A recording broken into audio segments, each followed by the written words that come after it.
This channel does not promote any violent, harmful, or illegal activities. All content provided by this channel is meant for an educational purpose only. পাকিস্তানে ধরা পড়লেন হরিসভার BSF জওয়ান, উদ্বেগে পরিবার।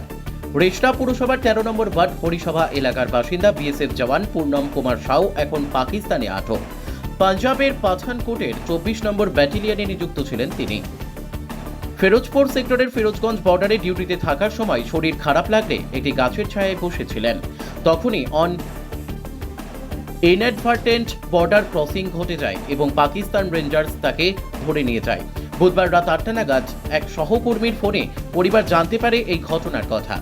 জওয়ানের স্ত্রী রজনী সাউ জানান, মঙ্গলবার রাতেই শেষবারের মতো স্বামীর সঙ্গে কথা হয়েছিল। তারপর থেকেই উদ্বেগে দিন কাটাচ্ছেন তারা। যতক্ষণ না ও সুস্থভাবে ফিরে আসছে ততক্ষণ শান্তি পাচ্ছি না, বললেন রজনী। পূর্ণম সাউয়ের পরিবারে রয়েছে তার বৃদ্ধ বাবা ভোলানাথ সাউ, মা দেবন্তী দেবী, স্ত্রী রজনী এবং ৭ বছরের এক পুত্র সন্তান। সকলেই চাইছেন পূর্ণম যেন নিরাপদে এবং সুস্থ অবস্থায় দ্রুত দেশে ফিরে আসেন। সরকার ও বিএসএফ সূত্রে এখনো পর্যন্ত কোনো আনুষ্ঠানিক প্রতিক্রিয়া না মিললেও এই ঘটনা ঘিরে এলাকায় চাঞ্চল্য ছড়িয়েছে। ঘটনা শুনেছেন আজকে আপনাদেরই প্রতিবেশী, তিনি ডিউটি করছিলেন পাঞ্জাবে। আমি আজকে শুনেছি এটা। কি আজকে দেখেছি, বুঝেছি কি ও ওপারে চলে গেছেন। কোথায়? পাকিস্তানে। হ্যাঁ, ধরা পড়ছেন, কি হয়েছে ধরে নিয়েছে জানতে। বাড়ির ওনার বাড়িতে সব কাঁদছে, দেখছি কি হচ্ছে। ওর ছেলে আসছে, ওর ভাগনা আসছে, ভাগনা ফোন করেছি, আসছে, তার সাথে কথা বলুন। কি বলবেন এই ধরনের ঘটনা, কি বলবেন? কিছু বলারই নেই দাদা, কিছু বুঝতেই পারছি না। এখন যে কাণ্ড হয়েছে, তারপর এটা হয়েছে, আমার তো নিজেই খারাপ লাগছে। কোথায় পোস্টিং ছিল জানো? এটা জানি না। আচ্ছা, কেমন ছিল সে? কেমন? একদম ভালো ছিল, একদম ভালো। বাড়িতে কে কে আছে? ঝগড়া ফাগড়া নেই, বাড়িতে ফ্যামিলি আছে ওনার। কে কে? বাবা মা, ওর ওয়াইফ আছে, একটা ছেলে আছে, ছোট ছেলে। লাস্ট কবে এসেছিল এখানে? লাস্ট আগে ছুটিতে ছিল, হোলিতে এসেছিল। কথাবার্তা ভালো, ওনার সব ভালো ভালো। কি नाम আপনার? আমার নাম राजकुमार सर। ये रात के घटना सुबह में भइल लोग के मालूम ना रहे। 8 बजे रात में कोई फोन कर तो हम लोग के मालूम है, तो वो सही ना बताओ, कोई बताओते सुबह से थोड़ा मालूम भइल। আচ্ছা, ঘটনা ছড়া শোনা হয়েছে সকালে। কি চাইছেন আপনি মা? তো কি চাইছেন? সরকারের কাছে কি চাইছেন? আপনার ছেলে তাড়াতাড়ি বাড়ি ফিরে আসুক। हम मांगो हमारा लड़का सही सलामत हमारे सामने आ जाए, जैसे आंचल भरल तो फिर भर जाए। अभी हम चाहता नहीं, हम रहते से अपनी के काल से खोलने के पिले देखिए जान। বলুন না, কি বলবেন? কখন খবর পেলেন, কি জানতে পারলেন? কালকে খবর পেয়েছি। হ্যাঁ, কালকে রাতে 8টার সময় ওনার একটা বন্ধুর ফোন এসেছিল কি বরের সাথে কখন কথা হয়েছে। তো আমি বললাম কি কাল রাতেই তো কথা হয়েছে, কি হয়েছে বলুন।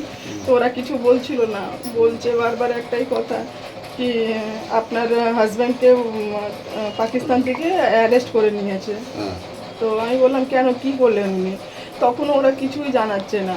তারপরে ডিপার্ট থেকে কোনো ওনাদের ইনফরমেশান আসেনি কি মানে আপনাদের ফ্যামিলি মিসিং আছে বা কিছু। ওই বন্ধুটাই শুধু জানালো কি এরকম এরকম কথা আছে, ব্যাস, আর কিছু জানায়নি ওরা। অফিশিয়ালি কিছু জানতে পেরেছেন? না না, ওর বন্ধুদের থেকে জানতে পারছি কি ওনার এরকম কন্ডিশন। কোথায় ছিল উনি? এখন কোথায় ছিল? ও পাঠানকোটে ডিউটি ছিল ওনার। উনি কি বর্ডারেই? হ্যাঁ, বর্ডারে ডিউটি। কতদিন ধরে ওনার ছিল? এই তো 2 মাস না, আগে তো ওনার কুম্ভ মেলাতে ডিউটি ছিল, তারপর পাঠানকোট পাঠিয়েছিল ওই বর্ডারে। এখন এই তো ছুটিতে এসেছিলেন, ওই 20-21 দিন হলো এখান থেকে গেছেন উনি ডিউটিতে। তার কবে কথা হলো আপনার সাথে? কখন? পরশু রাতে কথা হয়েছিল ওনার সাথে। কি বললো এই যে কাশ্মীরের ঘটনা নিয়ে কিছু কথা? হ্যাঁ, ওটা নিয়েই আমরা কথা বলছিলাম কি এরকম এরকম হয়েছে, এখানকার কন্ডিশন ঠিক নেই, এগুলোই কথা হচ্ছিল। আমি কি করে জানবো কি কালকে আমার বরের সাথে এরকম হয়ে যাবে? উনি কি বর্ডার ক্রস করে গিয়েছিলেন বলবো? আমি কিছুই জানি না। কি চাইবেন? আপনি কি চাইছেন? আমি চাইছি উনি ভালো করে আমাদের এখান থেকে চলে আসুক, বাড়িতে ফিরে আসুন। হ্যাঁ। উনি কি প্রথম থেকেই চাইতেন যে আর্মিতে কাজ করবেন বা? হ্যাঁ, ওনার এমই ছিল ডিফেন্স লাইনে জব করার। ঠিক আছে, আপনার নামটা কি? আমার নাম রজনী সাউ। ছোট বড় সব প্রাণে খাদ্য রসিক জানে সব থেকে সেরা ঘি গোল্ড টাচ। খাঁটি গরুর দুধের বিশুদ্ধ গাওয়া ঘি গোল্ড টাচ ঘি।